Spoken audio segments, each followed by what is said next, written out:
हाँ ठीक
नमो हरिहन्ताणं नमो सिद्धाणं नमो हरियाणं नमो वज्रायणं नमो लोहे सव्वसाम् एषु पञ्च नमोकारो सर्वपावपणासनं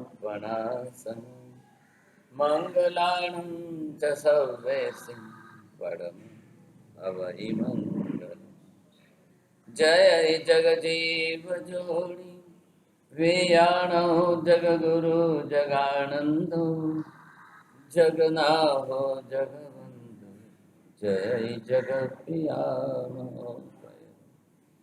जय सुयाण बभो तीर्थयराणम् अपच्छिमो जय जय गुरुलोगाणं जय महावीर सच्चिदानंद संपूर्णं विश्वज्ञं विश्वपावनं शंखेश्वर पुरोत्तमं पार्श्वनाथं नमामि सर्वारिष्ट प्रणाशाय सर्वाभीष्टार्थदायिने सर्वलब्धि निधानाय श्री गौतम स्वामिने नमो श्री सुधर्म स्वामिने नमः अज्ञानतिमिरान्धनं ज्ञानाञ्जनशलाकया नेत्रमुन्मीलितं येन तस्मै श्रीगुरवे नमः।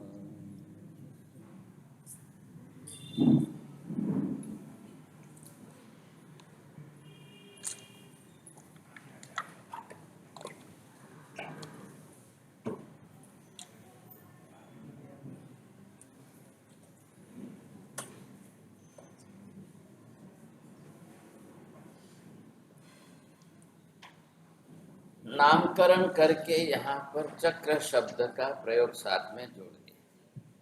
अब इसके आगे यहाँ पर कौन सा शब्द जोड़ें जिसके आधार पर जो है चक्र बने। आप ये सोचो कि अरिहंत चक्र हम कह सकते हैं कि नहीं, सिद्ध चक्र कहना ही अनिवार्य है क्या, और किसी नामकरण के साथ अगर इसको चक्र से शब्द जोड़कर बनाया जाए तो इस स्थिति के अंदर चक्र शब्द किसके साथ जोड़ना अनिवार्य। अगर अरिहंत चक्र कहें तो गलत क्यों होता है, सिद्ध चक्र कहने पर सही क्यों होता है, ये बात आपको समझ। अब इससे हमको ये ख्याल आएगा, पहली बात नंबर 1 कि चक्र क्यों कहना है ऐसा।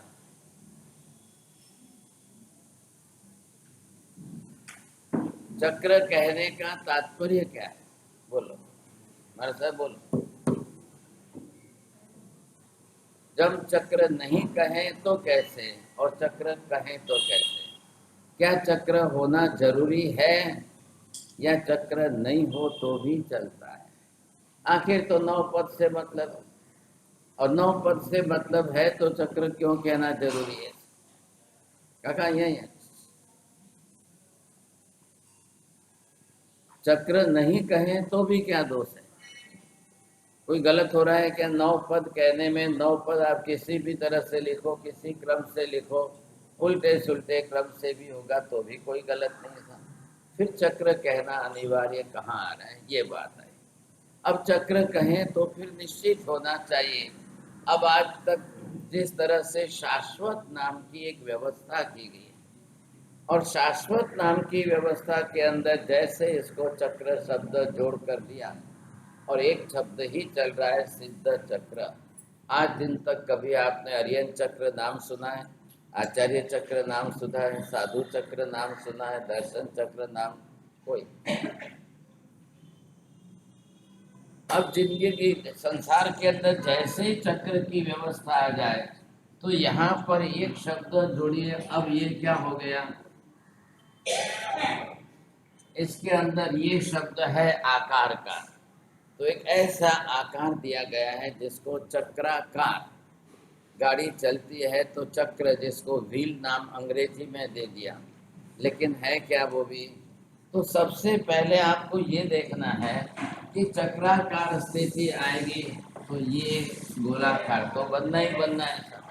अब जैसे ही गोलाकार आ गया तो 9 पदों को इसके अंदर इस तरह से जोड़ दिया गया है और वो इस तरह से चक्राकार बन जाए, फिर भी उनका लक्ष्य जो है एक ही स्थिर चक्र के रूप में बन जाए। अब ये कक्षा जिस तरह से यहाँ निर्माण की गई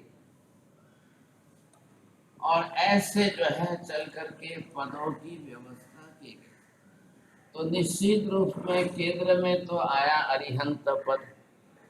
अब इधर इसके ऊपर यहाँ ये है सिद्ध पद। अब यहाँ सिद्ध का होना इधर अनिवार्य। आप सिद्ध इधर भी नहीं लिख सकते हो, सिद्ध इधर भी नहीं लिख सकते हो। सिद्ध की दिशा क्यों नहीं बदली जाती है? सिद्ध आत्मा जो भी सिद्ध बनती है वो सीधे 90 डिग्री पर ऊपर ही।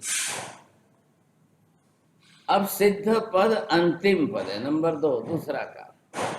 सिद्ध बनना ये अंतिम क्रम है, अरिहंत बनना अंतिम क्रम नहीं है। अरिहंत को भी बाद में जाकर सिद्ध ही बनना है।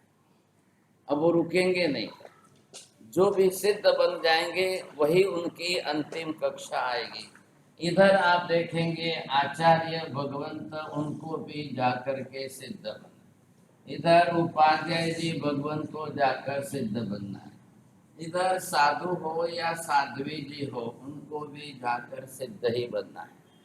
अब मान लो साधु साध्वी को डिग्री मिल जाए, ये क्या है? एक्स्ट्रा पदवी है। अब 2 शब्दों को अलग अलग समझने की कोशिश करेंगे। एक शब्द है, ये है पद, और दूसरा शब्द है पदवी। बोलो, 2 में फर्क है। पद शब्द, पदवी शब्द। साध्वी जी पद में है कि पदवी में है? पद है। साधु पद में है कि पदवी में है? पद पर है। अरिहंत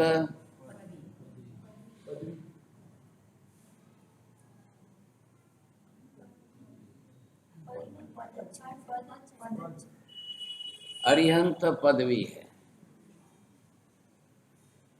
तीर्थंकर नाम कर्म उपार्जन किया है, इसकी पदवी है, उनकी विशिष्ट पदवी है।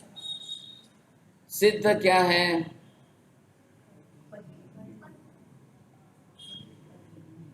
विजय बोला, हमने नहीं बोला, अपना अपना बोला। सिद्ध पद है। अब सिद्ध को कोई पदवी दी गई है क्या? किसी ने सिद्ध बनाया है क्या? कोई पद दे करके बनाता है क्या? पद नेचुरल है, ओरिजिनल है, पदवी दी जाती है, देकर बनाई जाती है। दोनों का ख्याल रखिए। यहाँ पर अब कल कोई उपाध्याय बने, कल कोई आचार्य बने, ये जैन शासन की व्यवस्था के लिए पदवी है। जिन शासन की व्यवस्था कैसे करना है, क्या है, शासन संचालन कैसे करना है, संघ संचालन की व्यवस्था के लिए ये यहाँ पर भी पदवी है। बाकी कोई जरूर नहीं है। उनके लिए, उपाध्याय जी के लिए भी उनका मूल पद साधु पद ही है। आचार्य जी के लिए भी उनका मूल पद साधु पद है। तीर्थंकर भगवान के लिए भी पहला मूल पद साधु पद है। व्यवहार शू चाले छे, બધા જ પદ લખશે ખ્યાલ है। परंतु अंदर क्या है, अरिहंत भगवान पर क्या है, पहले तम महामुनि महंपि पंजलि, हे महामुनि, भगवान को पहले मुनि कहा गया है। भगवान पहले तीर्थंकर बनने के पहले साधु ही है। अब तीर्थंकर तो उपाध्याय आचार्य बनते ही नहीं, उनको तो पदवी की इसकी जरूरत नहीं है। लेकिन तीर्थंकर नाम कर्म जो है वो तो कल उदय में आएगा ही। लेकिन पहले तो दीक्षा लेंगे तो ही काम होगा, दीक्षा लेंगे तो साधु ही बनेंगे, साधु बनेंगे तो ही कल तीर्थंकर नाम कर्म उदय में आएगा।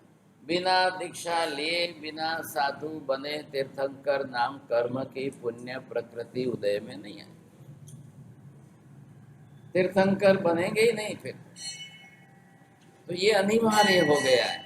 लेकिन अंत कहाँ है, साधु को भी सिद्ध ही बनना है, अरिहंत को भी सिद्ध ही बनना है, उपाध्याय जी को भी सिद्ध ही बनना है, आचार्य जी को भी सिद्ध ही बनना है, अनिवार्य। नहीं बनोगे तो बार बार उसी पद में जाओ, तो अरिहंत तो वापिस दूसरा तो जन्म लेंगे नहीं। तो अरिहंत पद से सिद्ध पद की प्राप्ति अनिवार्य हो गई। अब रही किसके, साधु पद, उपाध्याय पद, आचार्य पद, अब इनसे उसी जन्म में हो गए तो ठीक है, नहीं हुए तो दोबारा बनना भाई, तीसरी बार बनना। गौतम स्वामी, सुधर्मा स्वामी आदि जो है उसी भाव में साधु बन गए और तीसरे पद पर पहुंच गए। आचार्य पद के साथ ही गणधर पद का समावेश होता है, वो भी आगे चल करके सिद्ध बन गए।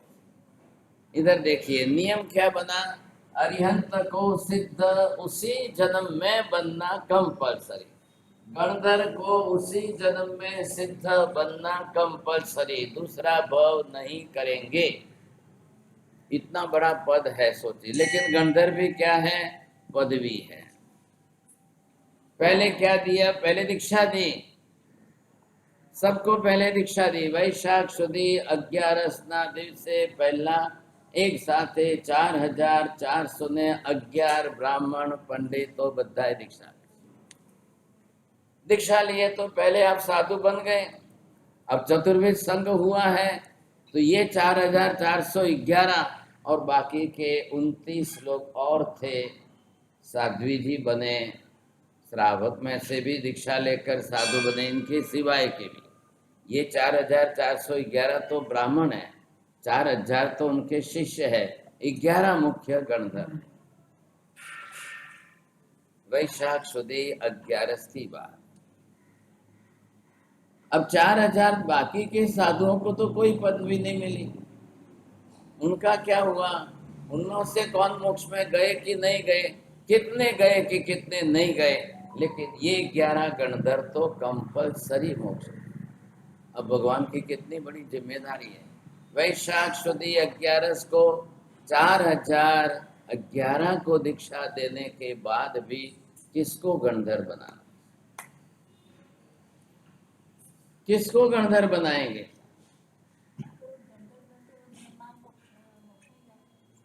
બધા તો ગણધર બનાવી ન શકાય, 4000 ने બધા ने तो पॉसिबल नहीं। पार्श्वनाथ भगवान ने अपने काल में 8 ही गणधर बनाए। नेमिनाथ भगवान ने उस समय हजारों में से सिर्फ 18 को ही गणधर बनाए। आदिनाथ भगवान ने उस समय हजारों की संख्या में से सिर्फ 84 को ही गणधर बनाए।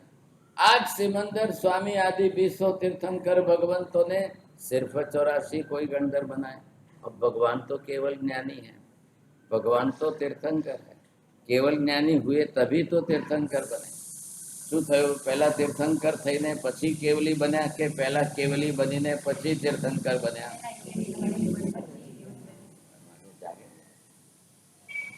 अब ऐसी स्थिति में अनिवार्यता आ गई, ख्याल आएगा नहीं। अब जैसे ही उनको जो है केवल ज्ञान पहले होना अनिवार्य है, और तभी तीर्थंकर बनेंगे, नहीं तो नहीं बनेंगे। तो केवली के लिए तो निश्चित हो गया कि उनको तो मोक्ष में जाना ही जाना है।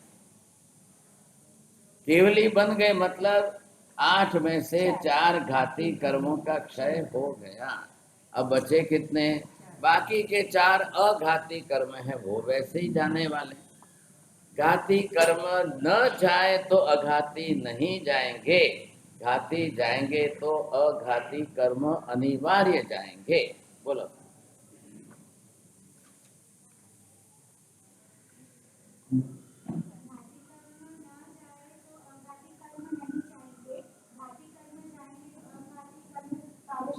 कंपल्सरी जाएंगे। नियम શું છે?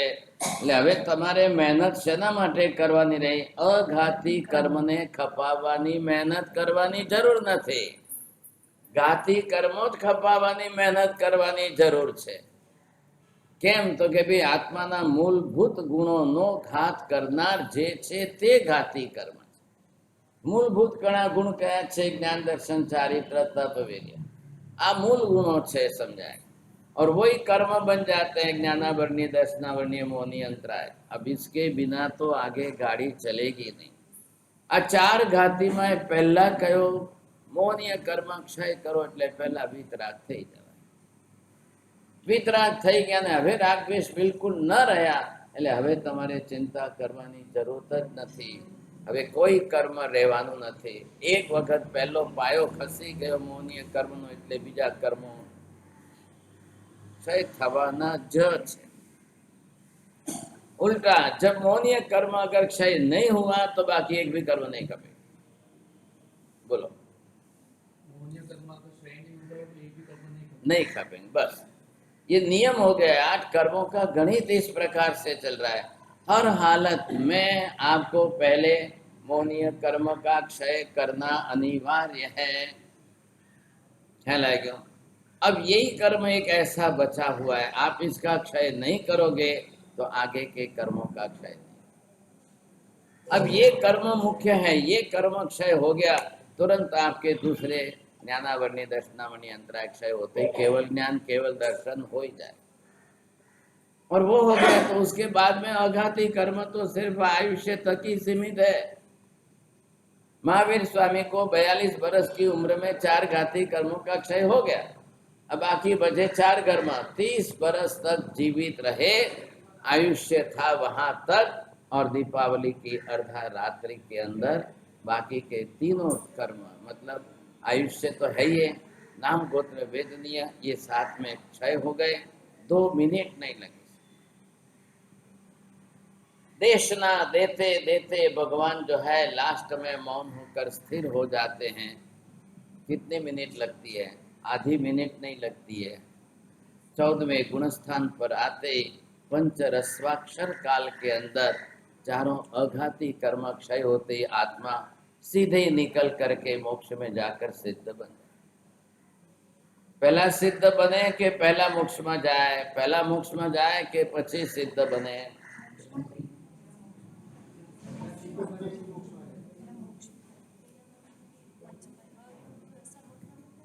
અહીંયા જ આત્મા સિદ્ધ થઈ જાય છે।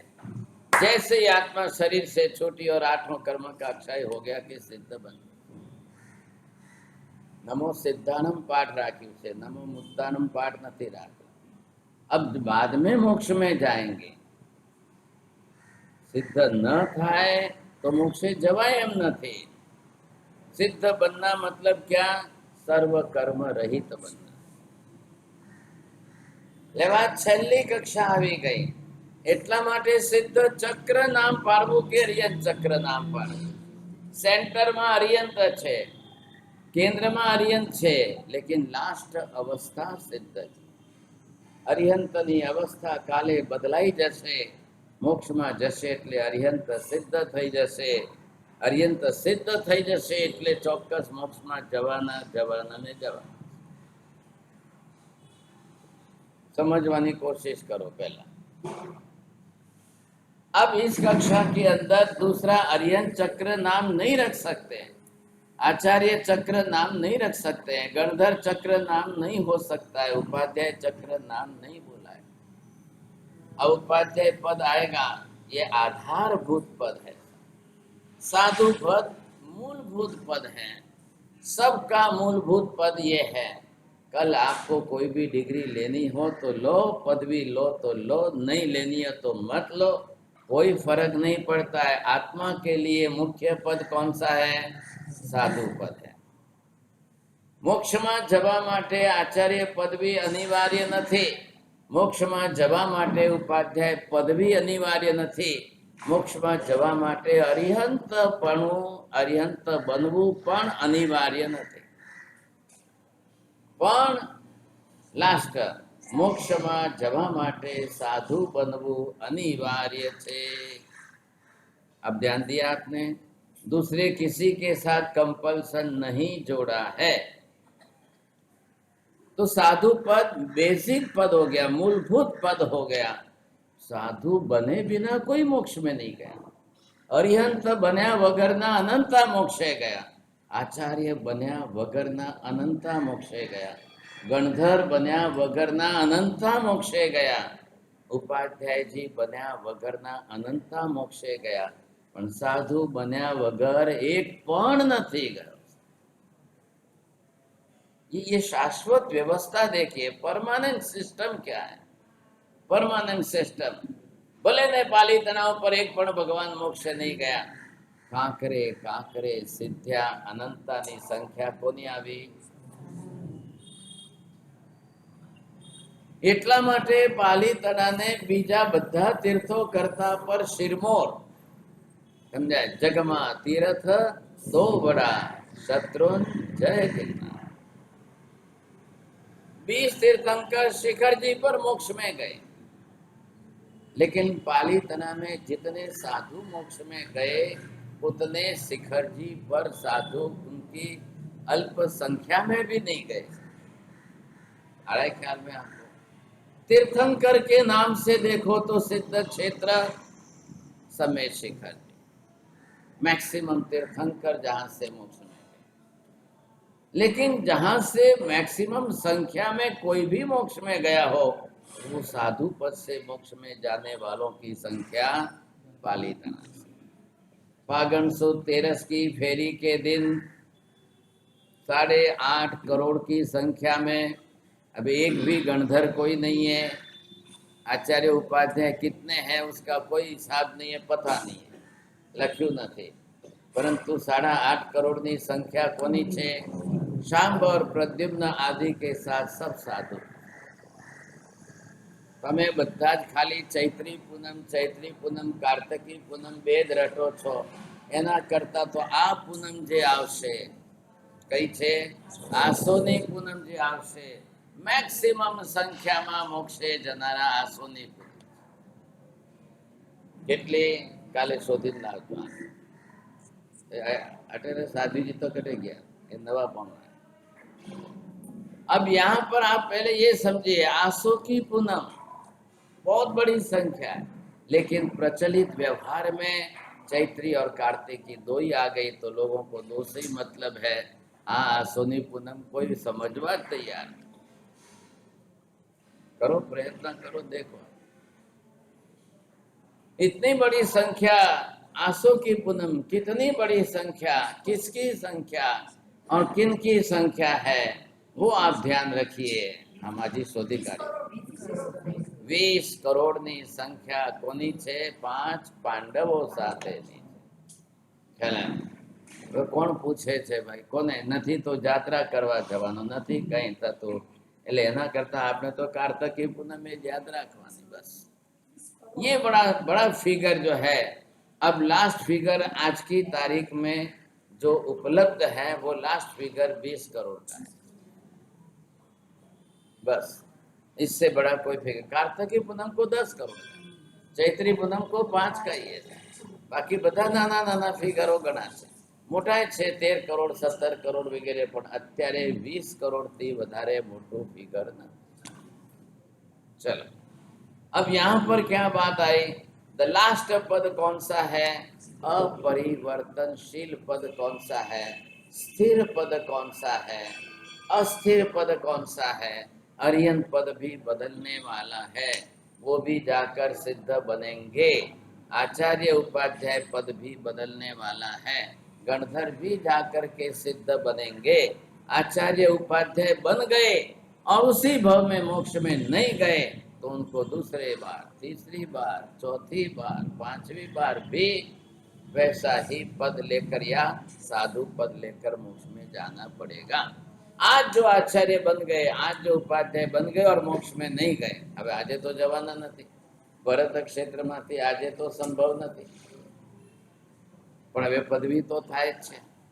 अब नेक्स्ट भव यहाँ से काल धर्म होने के बाद कहाँ जाएंगे, यहाँ से काल धर्म के बाद उनका क्या होगा। अब फिर वापिस जब मोक्ष में जाना होगा तब फिर दीक्षा तो लेनी पड़ेगी, फिर साधु तो बनना ही पड़ेगा। अब फिर आचार्य बनेंगे या नहीं भी बनेंगे। कल महाविद्यालय में जाओ तो वहाँ जरूरी नहीं है कि आप आचार्य बनो, वहाँ कोई आवश्यक हो तो ही, नहीं तो नहीं, क्योंकि तीर्थंकर भगवान की उपस्थिति खुद की है। और तीर्थंकर भगवान के एक परिवार के अंदर 84 गंधर है, लेकिन साथ में 10 लाख केवल ज्ञानी। केवल ज्ञानी भगवान ने कोई आचार्य पदवी, उपाध्याय पदवी अपाती नहीं। केवल ज्ञानी भगवानना माथे संघनी शासननी कोई जवाबदारी रहती नहीं। केवल ज्ञानी कोई संघ व्यवस्था में क्यांय आवता नहीं। संघ व्यवस्था माटेनी जवाबदारी आचार्य उपाध्याय।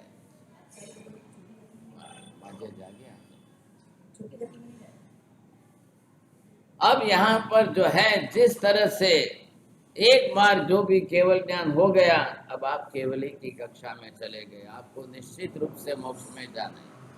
केवल ज्ञान थई गયું એટલે कंपलसरी मोक्षे जवानु जवानु ने जवान। केवली मोक्ष में न जाए ऐसा बनता ही नहीं है, कभी नहीं बनेगा। तो પછી केवल ज्ञान की पदवी जे छे, अब ये पदवी नहीं है तो आत्मा गुण प्रगट થઈ ગયો, उनको पदवी देने की क्या जरूर है। એટલે कोई केवली थया પછી હવે शासन व्यवस्था, संघ व्यवस्था केम नहीं करे। बहुत सरस, लो एक तो सारू बोले। अब उनको कोई राग नहीं, कोई द्वेष नहीं, कोई क्लेश नहीं, कोई कसाय नहीं, भागशाली। હવે केवू कोने ने ठपको कोने आप। शिष्य प्रशिष्य आदि पढ़े न पढ़े, सीखे न सीखे, न पढ़े तो भागशाली शू करવું, ठपको देवाय कोने। જ્યારે आचार्य उपाध्याय केवली नहीं એટલે ठपको आपी तो सके। ख्याल आया। अब ये बड़ी विशेषता है। इसलिए यहाँ पर जो पद और पदवी की व्यवस्था, अब चक्र की व्यवस्था, सिद्ध चक्र नाम रखा है। आज भी सिद्ध चक्र शब्द है, भूतकाल में भी सिद्ध चक्र ही शब्द था, भविष्य में भी यही चक्र रहने वाला है। अब कोई फर्क नहीं पड़ेगा, इधर उधर कुछ भी नहीं होगा। कोई काल में अत्यारे तमे महाविद्यालय में जाओ तो सिद्ध चक्र नाम है, त्या आर्यन चक्र नाम नहीं, कोई नहीं जगह क्या नहीं। अब रही बात किसकी, केंद्रीभूत कौन है, मुख्य केंद्र में जो आ रहे हैं, अब वो है सिद्ध भगवान। अब यहाँ जा करके लोकांत भाग में सिद्ध भगवान, अब यहाँ जा करके आत्मा को आकार जो है वो शरीर का आकार जिस तरह से धारण करेंगे। अब ये किसका है, अरिहंत भगवान मोक्ष में जा रहे हैं इनका। आज यहाँ पर जो अरिहंत के रूप में है, अब वो जाकर के सिद्ध बनेंगे। अब यहाँ आकर के, यहाँ महावीर स्वामी थे, अब वो महावीर स्वामी आज यहाँ जाकर सिद्ध बने। ये क्या है, ये लोकांत की कक्षा। यहाँ लोकांत आ गया, ये सिद्ध शिला है। इसके बीच में यहाँ पर आप देखेंगे 12 योजन का अंतर। इधर देखिए, सिद्ध भगवान को सिद्ध शिला पर बैठने की कोई जरूर नहीं है। क्या लाया, क्यों नहीं जरूर है? सिद्ध शिला ऊपर बेसवानों के नहीं। हाँ, बहुत सरस लो। अब वो शरीर ही नहीं है उनका, आत्मा, और आत्मा सीधी गई है मोक्ष में। अब यहाँ से आत्मा सीधी जाएगी तो कहाँ तक जाएगी, ये एंड आ गया, लोक का अंत, लोकांत। तो लोक के अंत तक जो पहुँच गए, अब यहाँ आकर उनको रहना है। और सिद्ध शिला का अंतर इतना है, सिद्धाणम बुद्धाणम पारगयाणम परम पर ज्ञानम लो अग्र मुवग લોકના અગ્ર ભાગે પહોંચી ગયા. આ મોક્ષનું સ્થાન છે. પણ પહેલો શબ્દ સિદ્ધાણમ, પહેલા સિદ્ધ બનવું પડે. સિદ્ધ બનો એટલે આત્મા આઠે કર્મોથી મુક્ત થઈ જાય, એટલે અહીંયા સિદ્ધ થઈ ગયા. હવે લો અગ મુવ ગયાણમ, છેલ્લો શબ્દ ગયાણમ, જવાથી ख्याल है. अभी ये गया त्या आगल सुधी पहुंची गया. इधर देखिए, अब इसके बाहर आगे क्यों नहीं जा सकते हैं? अब ये यहाँ से कहाँ से गए हैं? मनुष्य क्षेत्र से गए हैं. मनुष्य क्षेत्र जो यहाँ पर हमारा था, अब यहाँ से गए हैं, तो यहाँ से जाने में उनको समय कितना लगा और डिस्टेंस कितना है? बोलो साहब. नहीं यू नहीं आले, बोलना पड़े. हमें रोज आवना पड़े, रोज आवना. ये पहले देखिए 7 राजलोक का डिस्टेंस है. एक राजलोक એટલે કેટલું થયું?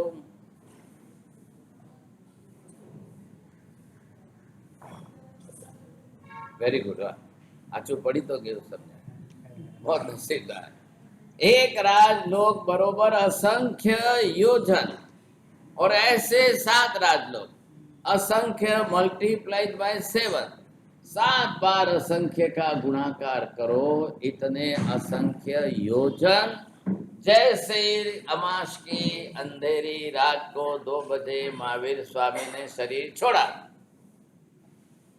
शरीर छूटते ही आत्मा को एक सेकंड भी, आपकी भाषा में 1 सेकंड बोलते हैं, लेकिन एक समय के अंदर आत्मा 7 राजलोक असंख्य योजन का अंतर काट करके सीधी वहां.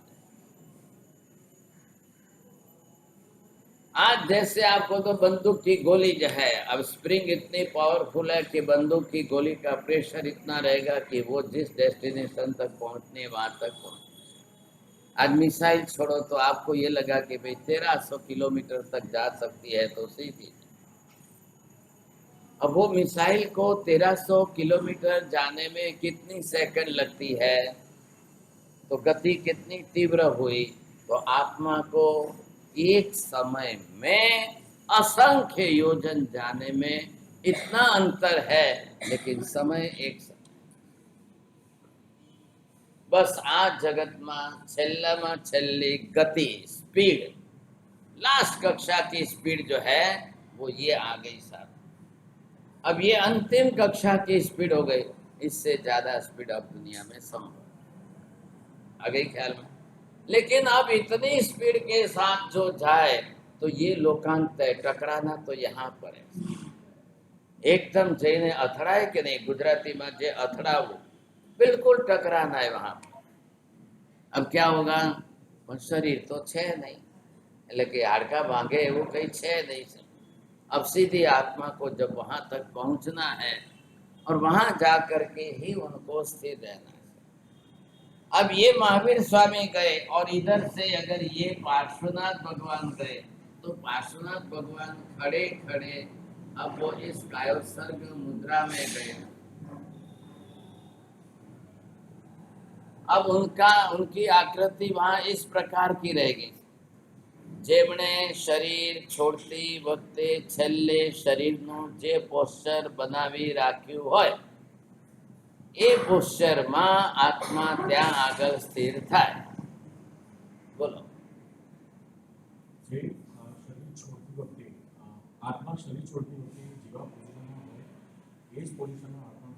बस अब लास्ट पोस्चर जो है ये आ गया. 24 तीर्थंकर माथी 22 तीर्थंकर भगवंतो पद्मासन अवस्था में बैठा बैठा मोक्षे गया. मल्ली पार्श्व 2 तीर्थंकर भगवंतो उभा उभा कायोत्सर्ग मुद्रानी अंदर गया. तो त्या एमनी आकृति ए पोज मारे. लास्ट में शरीर छोड़ती वक्ते छेल्लू पोस्टर तमारू शू हतुं? लास्ट में बिल्कुल जब आप शरीर छोड़कर मोक्ष में जा रहे हो, अंतिम शरीर की पर्याय अवस्था पहुंच. अब ध्यान से सुनिए साहब, जिस अवस्था में लास्ट में शरीर छोड़कर आत्मा मोक्ष में गई, उसी शेप की आकार की मूर्ति बनेगी, वही प्रतिष्ठित होगी, उसी की पूजा होगी, वही तीर्थंकर के रूप में कहलाएगी। अब महावीर स्वामी के 72 बरस की लाइफ में उनके पोस्टर तो अनेक बने होंगे, कई प्रकार के बने होंगे, इससे क्या मतलब हो गया? जिन सिद्धांत फिक्स हो गए साहब, अब आप जिस अवस्था में शरीर छोड़ करके लास्ट में सिद्ध बनते हो, अब वो आपकी पोस्टर वहां मूर्ति बनेगी।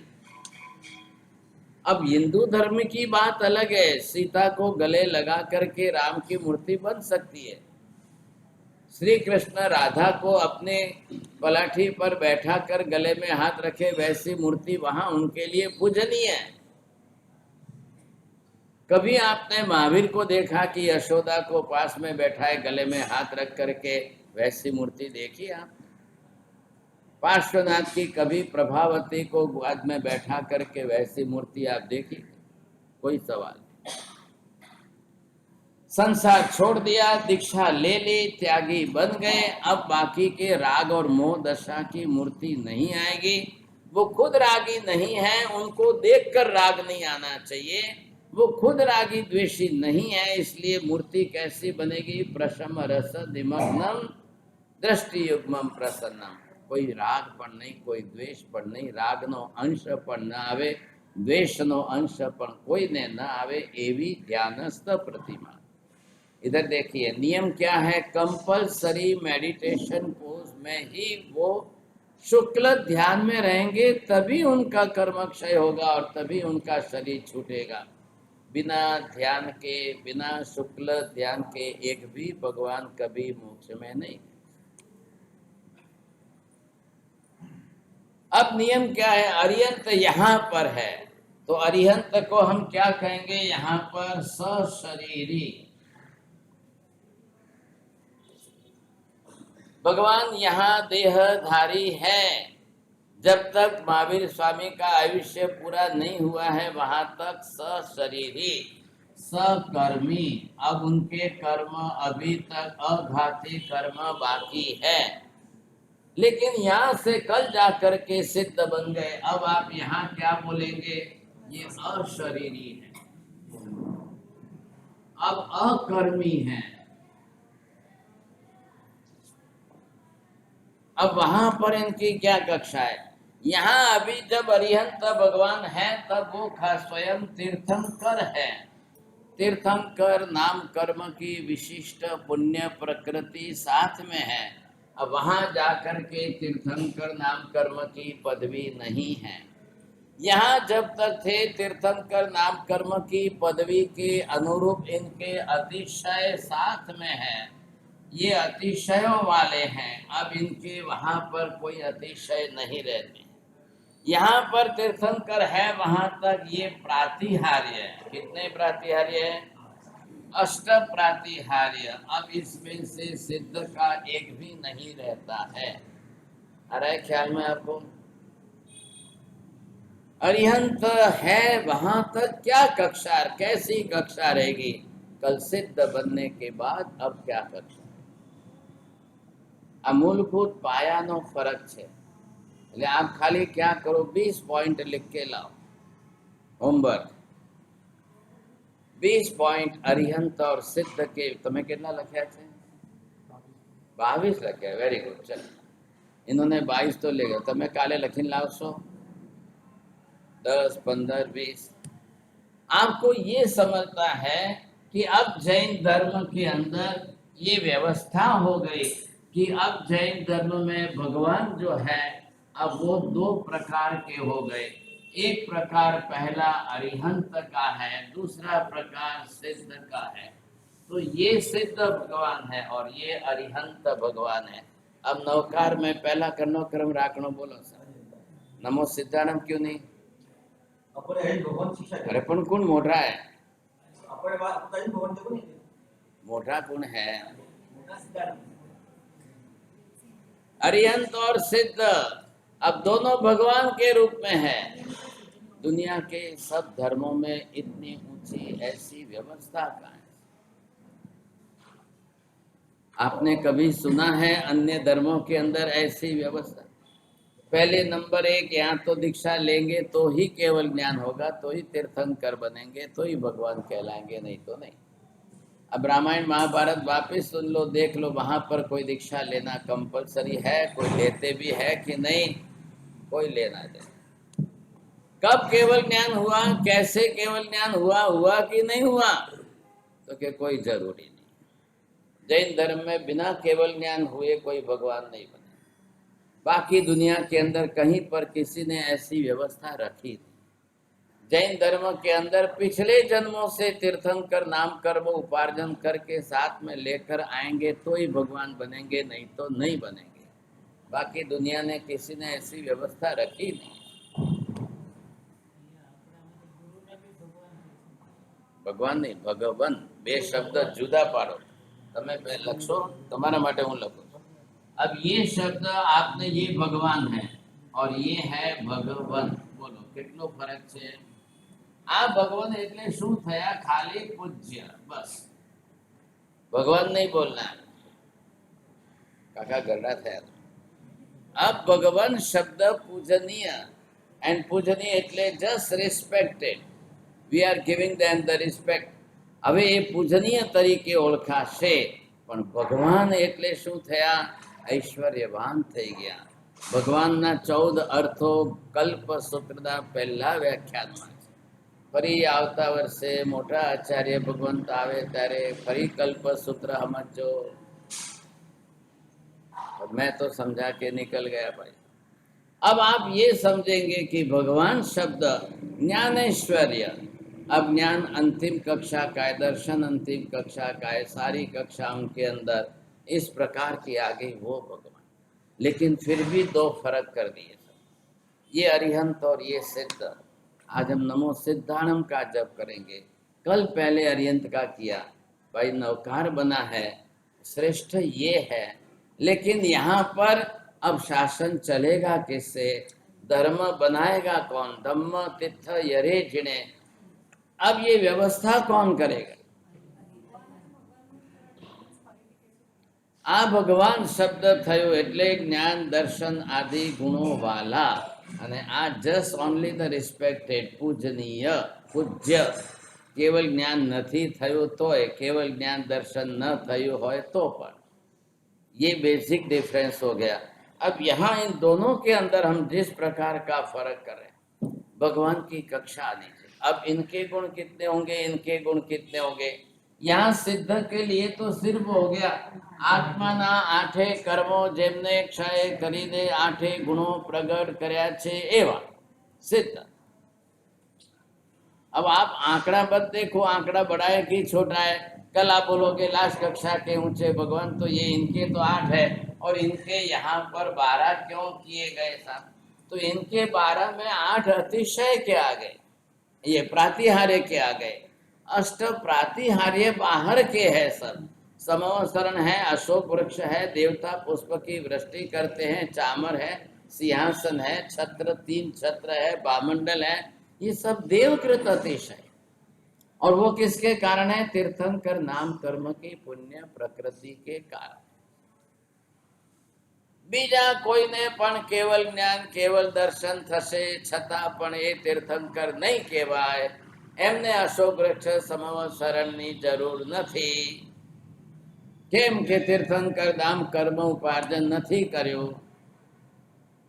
जे तीर्थंकर नाम कर्म पुण्य प्रकृति में उपार्जन करीने साथे लावे, एना माटे ज आ विशेषता छे अष्ट प्रातिहार्य। अब ये गुण बड़े हैं कि ये गुण बड़े हैं? जब 8 कर्मों का क्षय करके वैसे अनंत गुणी, अनंत ज्ञान, अनंत दर्शन, अनंत चारित्र, अनंत वीर्य, ये सब जो है अनंत की कक्षा में प्रकट हो गए, बड़े हो गए। अब ध्यान से समझिए, आत्मा के मुख्य इन गुणों के अंदर जो है जिस जिस प्रकार के जो गुण है, अब ये आत्मा है और इसके अंदर ये 2 विभाग करके आपने कर दिए। ज्ञानावर्णीय कर्म क्षय हो गया, दर्शनावर्णीय कर्म क्षय हो गया, इधर का मौनीय कर्म क्षय हो गया, अंतराय कर्म।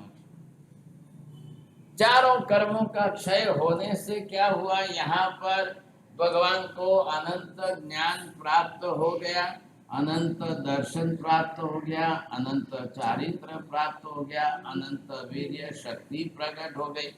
ये चारों यहाँ अरिहंत के भी बन गए। ये चारों जो है ये अरिहंत भगवान है। अब अरिहंत के भी यही गुण आ गए, समझे गए, और यही गुण चारों सिद्ध के भी है। अब इस दृष्टि से हम क्या कहेंगे, अरिहंतो अर्धा सिद्ध छे।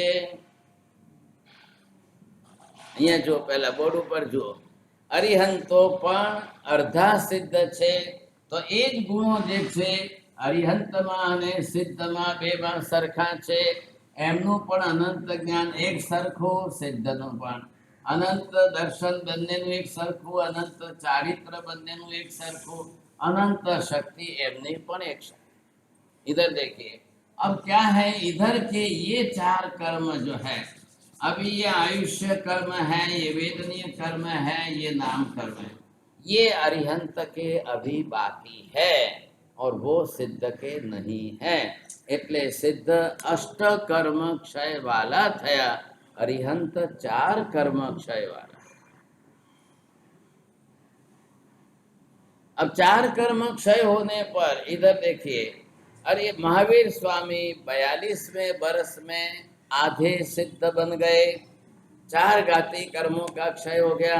अब आयुष्य कितना है, 72 में से 42 माइनस करो तो दूसरे 30 वर्ष तक भगवान चार अघाती कर्मों के साथ जीवित रहे। नाम कर्म से शरीर बना है, गोत्र कुल तो है ये, वेदनीय कर्म से शाता अशाता, और आयुष्य जीवित है, वहां तक ब्रीदिंग सिस्टम चल रही है, रेस्पिरेटरी सिस्टम जो है श्वासोश्वास के आधार पर चल रही है। 30 बरस महावीर स्वामी ने इस तरह से निकाले। क्या फर्क पड़ा, जब तक आयुष्य है तब तक शरीर नहीं छूट सकता है। अब तीर्थंकर का आयुष्य निरुपक्रम आयुष्य, 1 सेकंड भी आयुष्य कम होने वाला नहीं है, 1 मिनट पहले टूटने वाला नहीं है। हमारा आयुष्य सोपक्रम है, हमणा एक्सीडेंट थाय रस्ता में तो 2 मिनट में खेल खत्म। आ गया ख्याल में, आज हमारा आयुष्य सोपक्रम। What is the meaning of उपक्रम, having some attacks and some attacks, whatever type of attacks, ख्याल है। अब किसी भी प्रकार का अटैक आ जाए, कोई प्रकार का आक्रमण हो जाए, एक्सीडेंट हो जाए, so due to the accidents and attack it's possible that आयुष्य में बैकग्राउंड, जब आयुष्य आपका टूट जाए, लेकिन वो हमारे लिए सोपक्रम आयुष्य वालों के लिए पॉसिबल है। तीर्थंकर भगवंत, चक्रवर्ती, वासुदेव, प्रतिवासुदेव, बलदेव, 63 सलाह का पुरुषों का निरुपक्रम आयुष्य होता है, 1 मिनट पहले भी नहीं टूटेगा। आयुष्य पूरा होना, आयुष्य घटना, आयुष्य कम होना, आयुष्य टूटना, आयुष्य बढ़ना, ये सब एक अनेक विषय हैं, अनेक बातें हैं। हमें थोड़ा दारे श्रिया ऐसा बता जो थोड़ो हिकवा बात। आप चौमासा चल रहा है, हम अष्ट कर्म के कर्म शास्त्र की बात कर रहे हैं।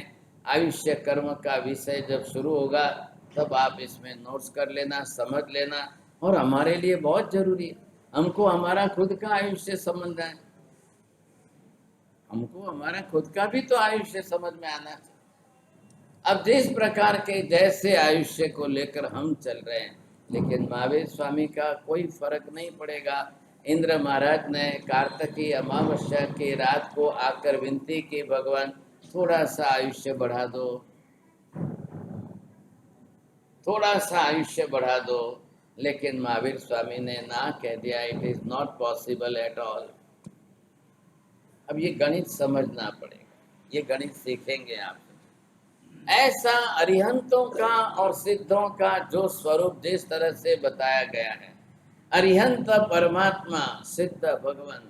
अब दोनों की उपासना, अरिहंत ज्यादा उपकारक है, सिद्ध बड़े जरूर है, लेकिन अरिहंतों का उपकार सिद्ध से भी अनेक गुना है। क्या उपकार है, कैसा उपकार है?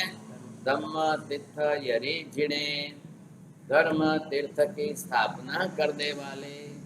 जगत के सर्व जीवों के लिए भगवान धर्म नहीं बनाते तो क्या होता है?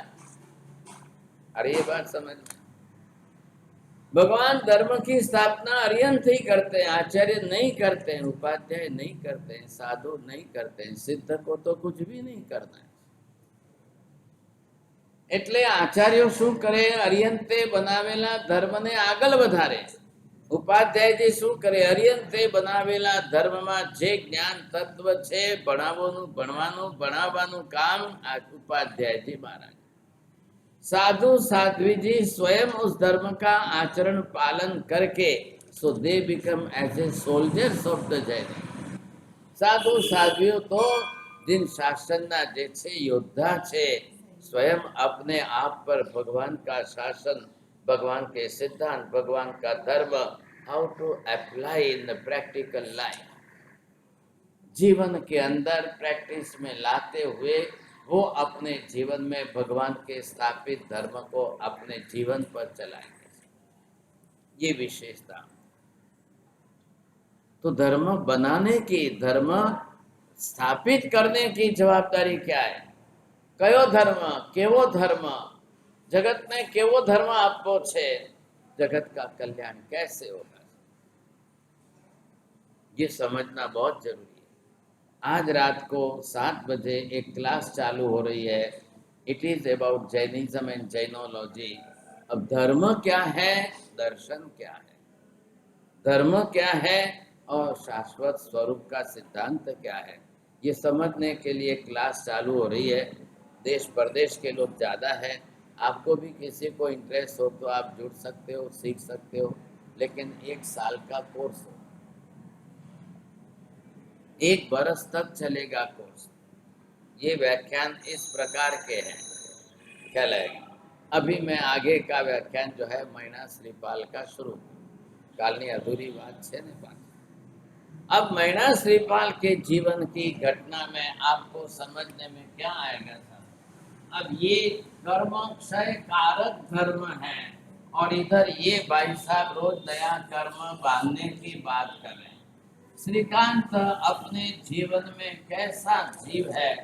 नंबर 1, सबसे पहले तो इसके अंदर मिथ्यात्व की कक्षा है, और ऐसा मिथ्यात्वी जीव होने के कारण अब ये पाप को पाप मानने के लिए तैयार नहीं है, पाप को पाप स्वीकारने के लिए तैयार नहीं है।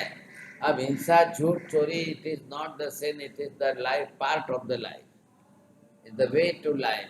आपको जीवन जीने की एक रीत है, कभी जिसकी जरूर जो पड़े सो करो। राजकुमार है, राजा के घर में है, क्षत्रिय कुल में जन्मा है, अब राजा बनना है, और उसके लिए आखेट क्रीड़ा, शिकार क्रीड़ा, जंगल में जाना, शिकार करना, और वो भी करते करते उसका व्यसन हो गया। व्यसन समझो छो ने? अब आदत बढ़ गई तो वो छूटती नहीं है। अब इसको एक तरफ तो जंगल में जाना और ये शिकार करना। अब शिकार का मतलब प्राणातिपात, पंचेंद्रिय जीव की हिंसा तो होगी। अब तीर भाला लेके जंगल में जाएगा तो चींटी मकोड़ा थोड़ी मारेगा। चींटी मकोड़े तो घर में रोज के, लेकिन पंचेंद्रिय प्राणियों की हिंसा क्या करना, बोलिए साहब?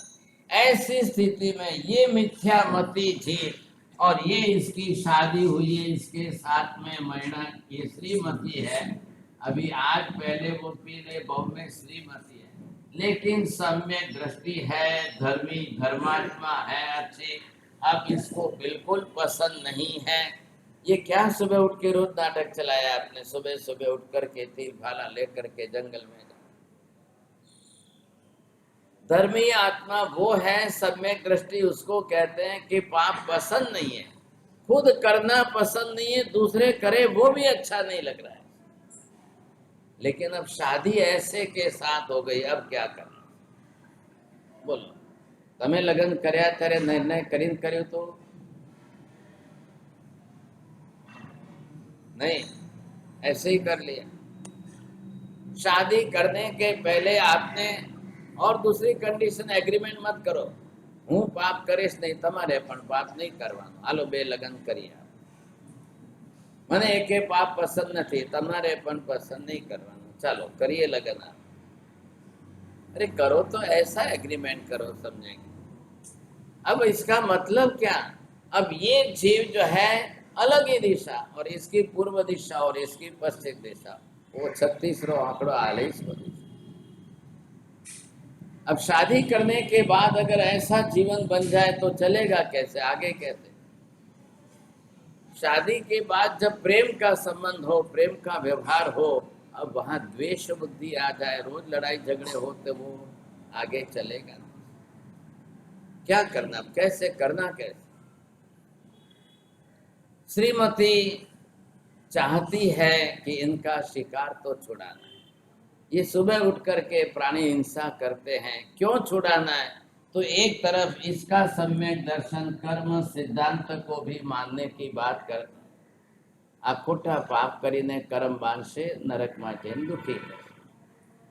खोटा पाप करीने कर्म बांधशे, दुर्गति थशे थशे ने थशे। सिद्धांत को समझी हुई है, कर्म शास्त्र को समझ कर बैठी है, इसलिए उसको लग रहा है पहला धर्म का पहला काम दुर्गति प्रपत जंतुन धारणा धर्म उच्यते। सबसे पहला काम है कि जीव को दुर्गति में जाते हुए जो बचाए, उसी का नाम धर्म है। पहलू काम शू? तमे धर्मी थया, धर्म पाम्या, धर्म सीख्या, धर्म कर्यो। पहला तमारी दुर्गति टळवी जोईए, नहीं तो मतलब क्या रहा? फिर तो दूसरे भी रोज जा रहे हैं नरक में, जाने वाले तो रोज के हैं। सिमंदर स्वामी को एक प्रश्न पूछा जाए, हे भगवान, एक दिवस आखा वर्ष में एवो कयो एक दिवस खाली जाए कि जे दिवसे कोई नरक में जतु ज ना हो? बोलो प्रश्न शू छे?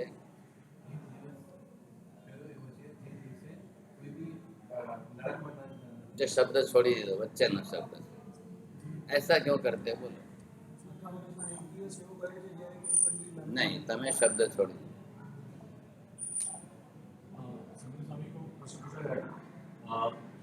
ऐसा एक भी दिन बताओ जिसमें कोई भी चीज नरक में न गया।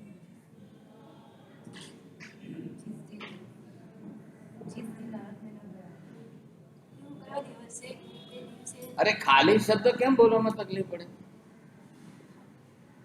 एवो कयो दिवस खाली गयो? एवो एक दिवस कयो खाली जाए कि जे दिवसे कोई नरक में जाए नहीं। अब सिमंदर स्वामी उत्तर क्या देवे? दिवस, अरे दिवस नहीं, 1 कलाक खाली न जाए कि जेमा कोई नरके न। 1 कलाक नहीं, 1 मिनिट खाली न जाए कि जेमा कोई नरके जतु न हो। 1 मिनट नहीं, 1 सेकंड खाली न जाए कि जे टाइमे कोई नरक में जतु।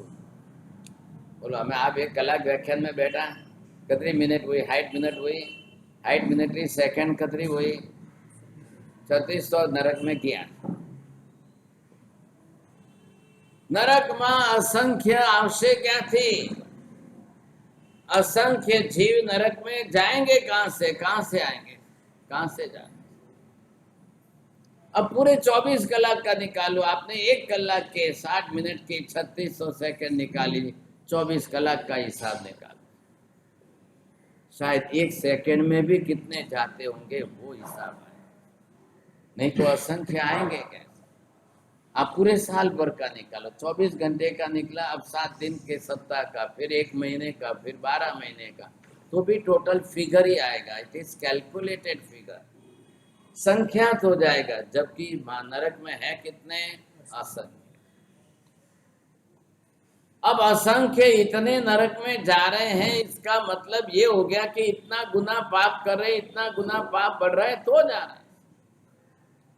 और सब पाप का मूल क्या है? यहाँ पर अब श्रीमती करे तो क्या करे, हिम्मत हार कर डाइवोर्स लेके वापिस घर जाए तो ये सुधरेगा, बदलेगा कुछ भी? બોલો, ડાયવોર્સ લઈને ઘરે બેસવાથી કંઈ વળતું નથી, ઉપરથી રાગદ્વેષ અને ક્લેશ કસાય રોજ કરવાના, અંધારી રાતે ઊંઘ ન આવે તો એ ક્લેશ કસાય કરવાનો, ગાંઠ બનતી જાતી है, दोनों पक्ष में गांठ। अरे ये जमानो तो डाइवोर्स नो હતો જ નહીં। હવે આજે તમને પ્રશ્ન પૂછો, વેલ એજ્યુકેટેડ, ડબલ ગ્રેજ્યુએટ એ લોકોના ડાયવોર્સ વધારે છે કે વગર ભણેલાના ડાયવોર્સ વધારે? આ પૂછો, આ માજી બેઠા, માજી તમે કઈ ડિગ્રી છે? કોઈ હોનારે પોસ ભણી હતા, પોસ મીન્સ આપણી હોનારે 11 ભણી, તમારે માજી 8 ભણી, कोई डिग्री नहीं, तो डाइवोर्स क्यों नहीं लेता?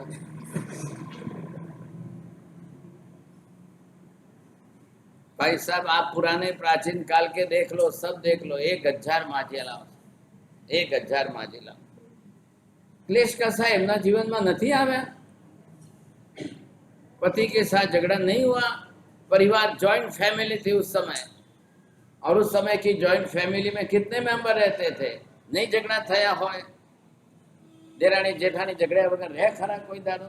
सासू बहु झगड़्या वगर रहे खरा कोई दाड़ो? न झगड़े तो रोटला ना पचे, एवुं छे। तो એટલે ઝઘડવું પણ એમના માટે it's a part of life, एक कॉमन चीज છે, लेकिन डाइवोर्स उस जमाने में नहीं।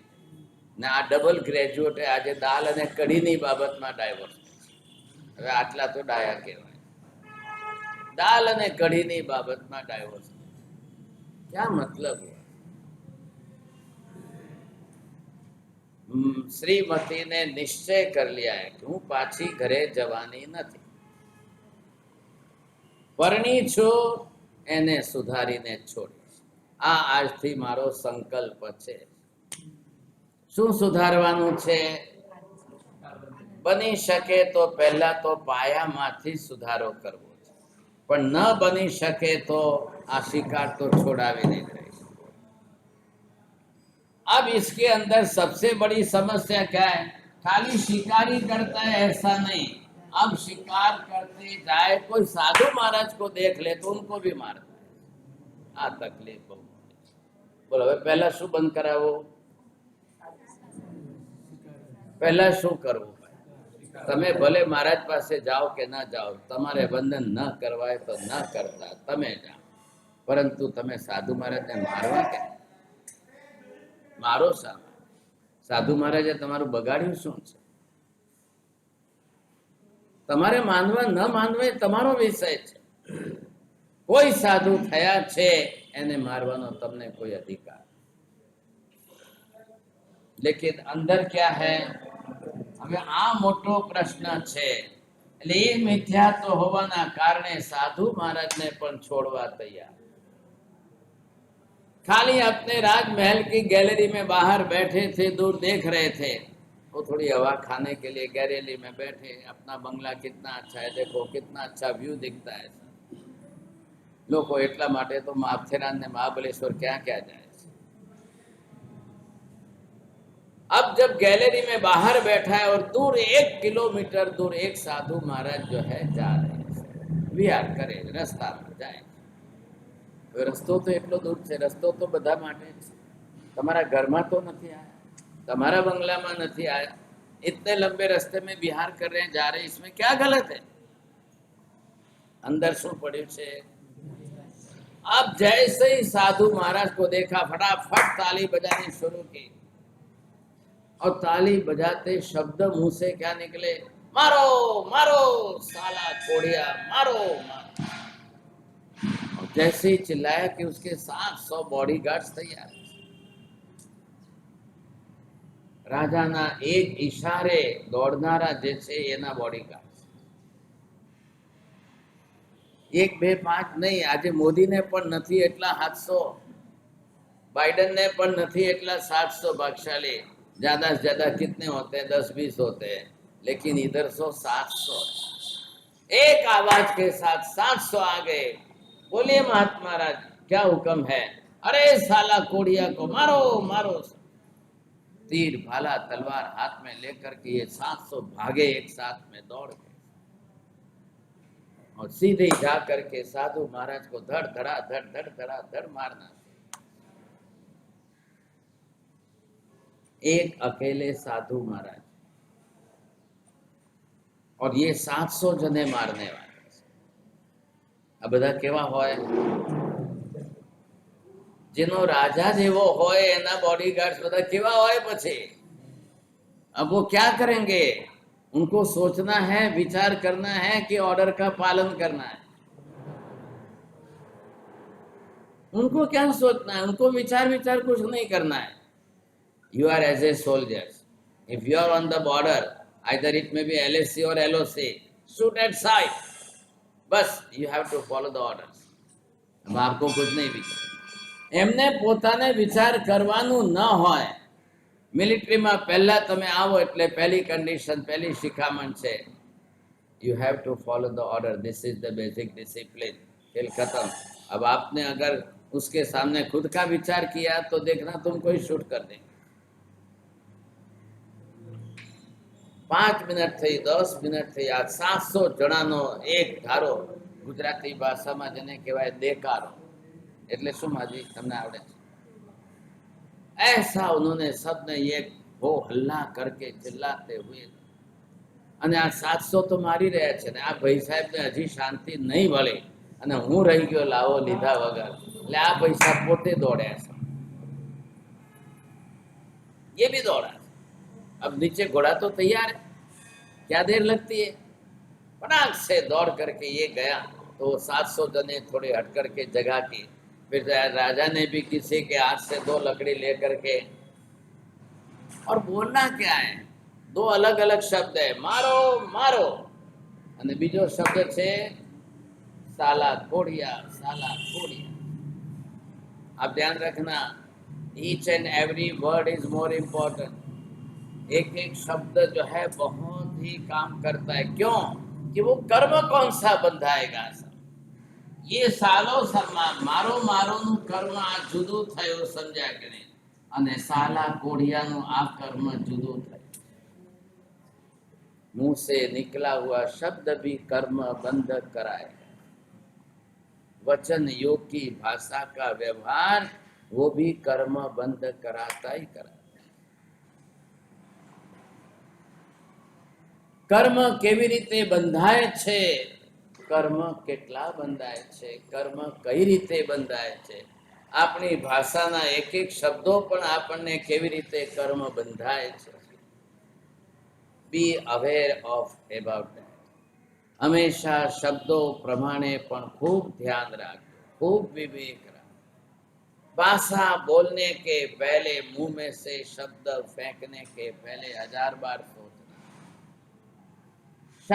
शायद जो है धनुष पर से निकला हुआ तीर जितना नुकसान नहीं करेगा, उससे अनेक गुना नुकसान मुंह में से निकला हुआ शब्द कर सकता। Be aware of that.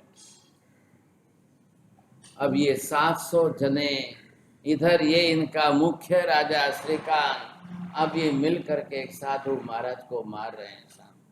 अब आप सोच लो क्या हालत हो।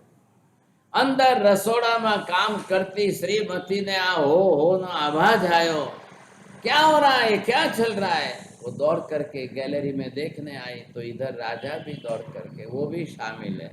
इधर 700 जने ये मिले हुए। હવે આ બેચારી એકલી દોડીને જાય છે। રાજાને તો ઘોડો તૈયાર છે, પણ એને દૂરથી જોયો કે રાજા ભેગો છે। એક બાજુમાં લાલ પાત્રા દેખાણા ને ઊભો દેખાણો, એટલે આ તો સમજી જ ગઈ કોણ છે, તરત સમજી ગઈ। હવે દોડે તો બેચારા બૈરાવ દોડી કેટલું શકે? આ ભાઈ સાહેબ ઘોડા ઉપર જનારા છે। अब ये दौड़ के गई, दौड़ के जितनी ताकत थी उतनी स्पीड में दौड़ी, और जैसे नजदीक गई चिल्लाई जोर से, रुको रुको, बंद करो बंद करो बंद करो।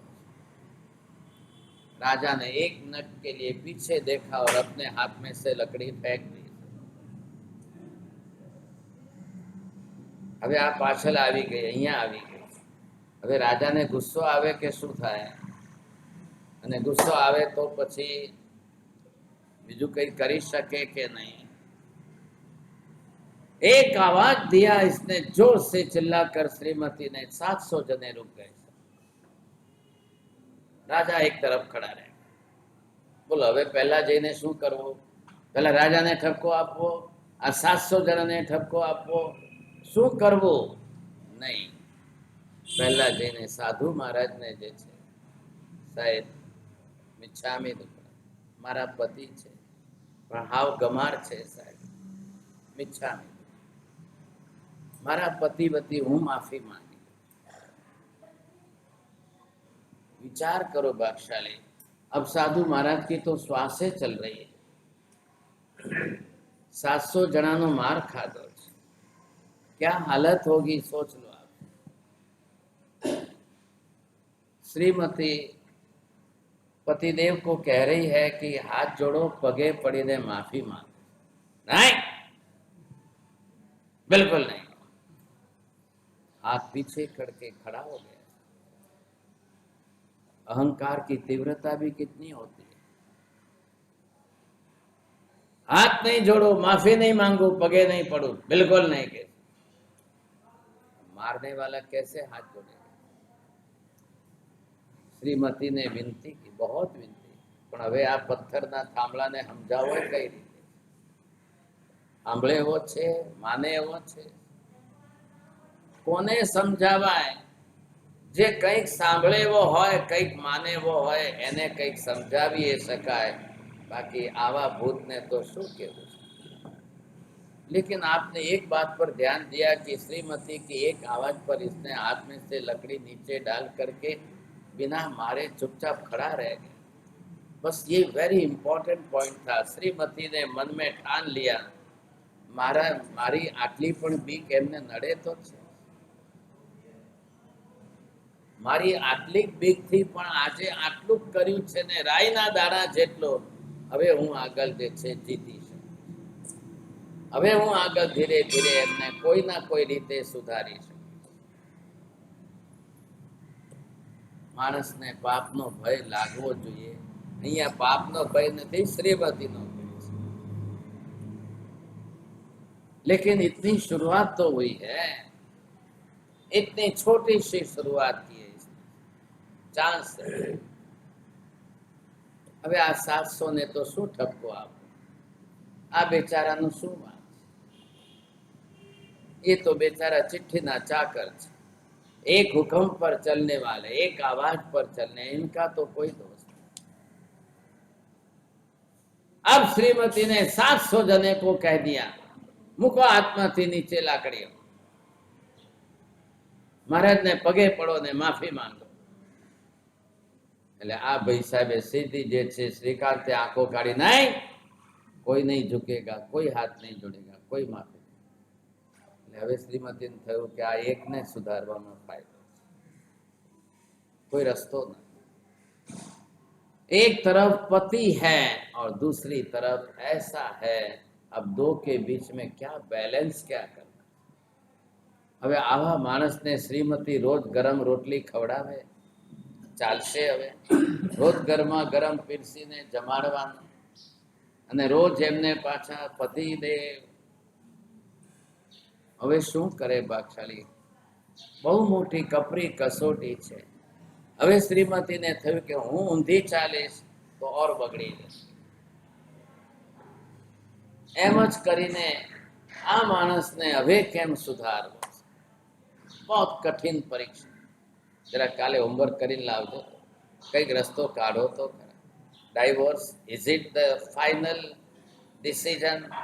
કોઈ દાડો પણ એનાથી શક્ય થવાનું છે? માણસ નહીં સુધરે। ઘરમાંથી કાઢી મૂકવાથી માણસ નથી સુધરતો, તમે એનાથી ઊંધો વ્યવહાર કરવા જશો તો નહીં સુધરે, ઓર બગડશે। પછી એ દીકરો હોય કે પતિ હોય, કોઈ પણ संबंध एक अलग वस्तु है, संबंध का कोई। एक बार मन में ठान लो कि सुधारना ही है, तो પછી અપમાનના ઘૂંટડા પણ ગળે ઉતારીને પણ સુધારવાનો પ્રયત્ન ચાલુ રાખો।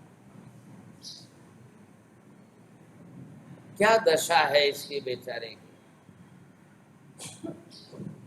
हजार बार समझाने पर भी ये महाराज को माफी मांगने को तो जाने दो। श्रीमतीए छेल्ले कीधुं હું નથી અડી શકતી, તમે મહારાજને બેઠા તો કરો। તમારું નસીબ છે કે મહારાજ મરી નથી ગયા। મહારાજ મરી ગયા હોત તો મુનિ હત્યાનું પાપ તમારા માથે આવત। મનુષ્ય હત્યા અને મુનિ હત્યા એટલે 4 ગણો ડબલ પાપ તમારા માથે। મહારાજ જીવે છે, શ્વાસ ચાલુ છે, થોડો ટેકો દો, બેઠા કરો। પણ હવે માનની સાથે દયા રહે કે ન રહે શું થાય બાપ?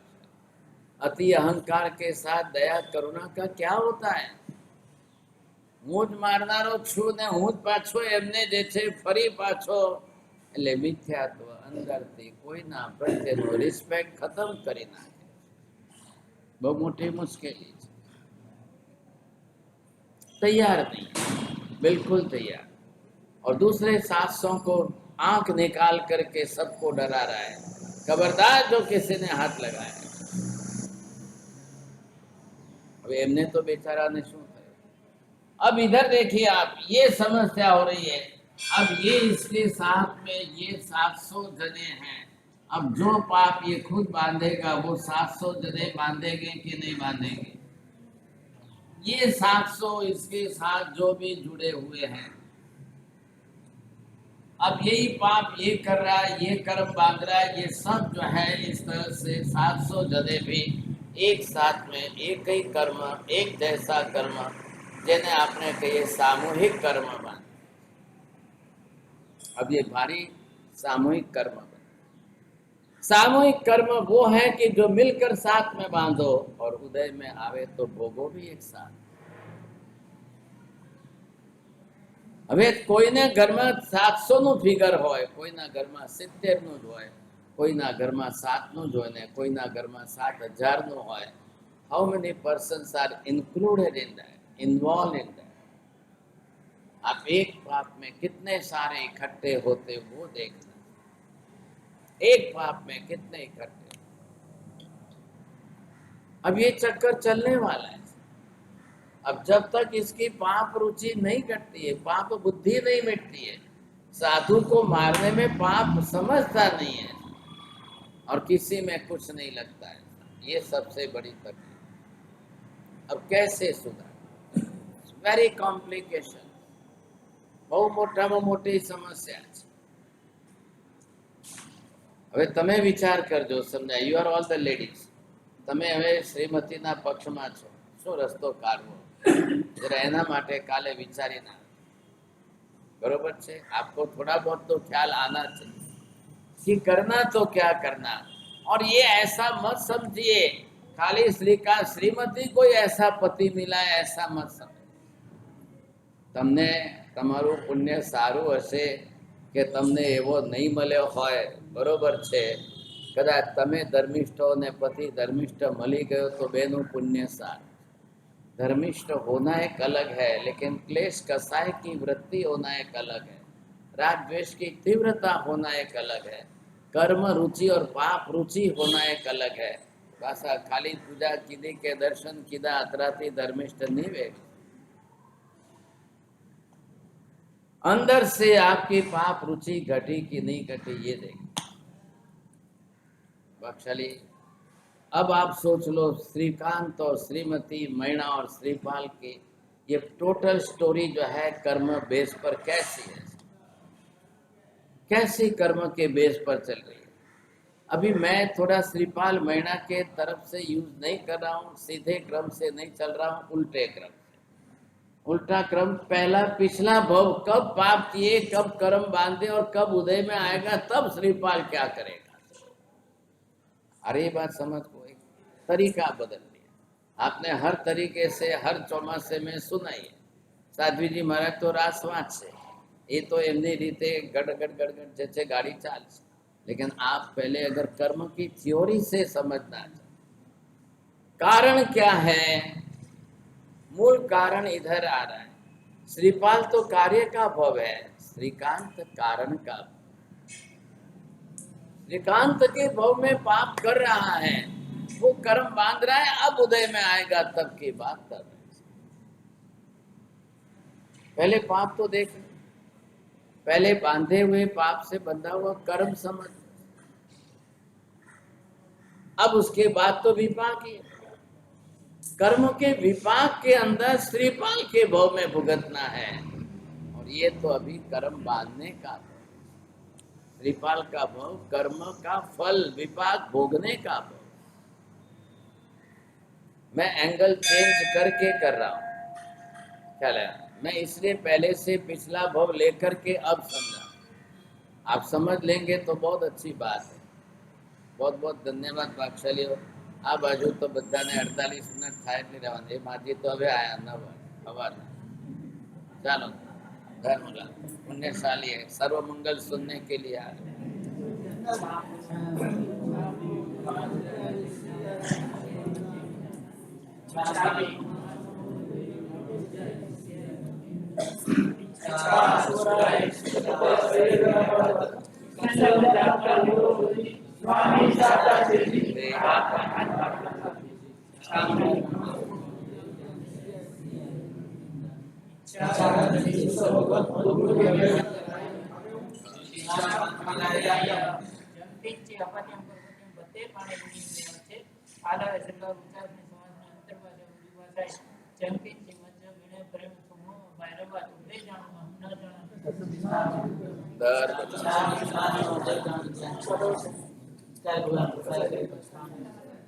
गए श्री नौकार सिंह बोर सिंह साठ बोर सिंह सुरे गए बुरीमुठी सिंह बच खाए गए श्री चौबीस प्यारम तीन प्यारम सागरम तनम सबस्व त्यागणम आयम बिलम पचखाय विगम सागरम लिवालम गहत संखेत तोड़े निवारिणम सबस्व एकास्त्र में असम पचखाय दिव्यम प्यारम समगम सागरम नावटम बसन गुरु पठन वारिणम सबस्व त्यागणम पानस लेवना लेवन च बहुलेनवा ससित धनवा सित धनवा